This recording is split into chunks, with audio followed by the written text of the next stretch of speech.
જામનગરના બેડી વિસ્તારમાં અજંપાની સ્થિતિ સર્જાઈ। તાજિયા દરમિયાન બે જૂથ વચ્ચે અથડામણ થઈ। અથડામણમાં બંને પક્ષ તરફથી પથ્થરમારો થયો। ઘટનાને પગલે વિસ્તારમાં તણાવની સ્થિતિ સર્જાઈ છે। સ્થાનિકોમાં ભયનો માહોલ જોવા મળ્યો।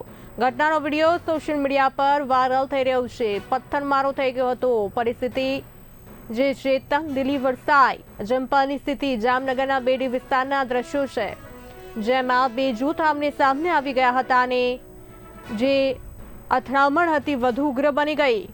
પથ્થરમારો શરૂ કરી દેવામાં આવ્યો હતો। બંને જૂથ સામ સામે એક સાથે ટકરાઈ ગયા હતા।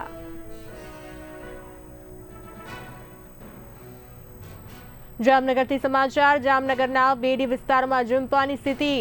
તાજિયા દરમિયાન જ આ બનાવ બન્યો છે। તાજિયા દરમિયાન બે જૂથ આમને સામને આવ્યા અને અથડામણ થઈ હતી। અથડામણમાં બંને પક્ષ તરફથી પથ્થરમારો થયો। આ સાથે વધુ માહિતી આપવા માટે અમારા સંવાદદાતા ડિમ્પલ ખેતિયા જોડાઈ ચૂક્યા છે। ડિમ્પલ, જામનગરના બેડી વિસ્તારમાં અજંપાની સ્થિતિ, આ પથ્થરમારો થયો તો બે જૂથ વચ્ચે શું છે વધુ વિગત?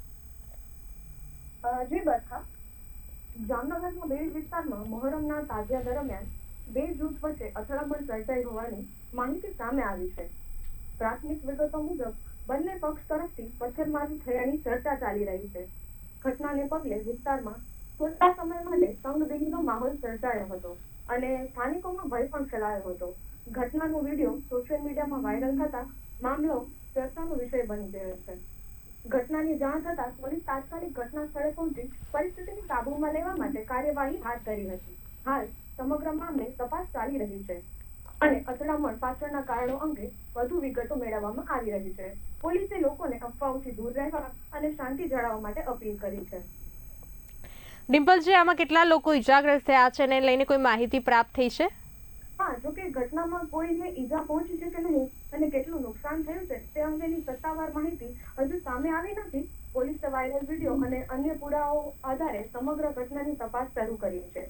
સાથે જ લોકોને અફવાઓ પર વિશ્વાસ ન કરવા અને સોશિયલ મીડિયામાં બિનચકાસેલી માહિતી શેર ન કરવાની અપીલ પણ કરવામાં આવી છે। જી ડિમ્પલજી, સમગ્ર માહિતી આપવા બદલ આપનો આભાર। જી ધન્યવાદ।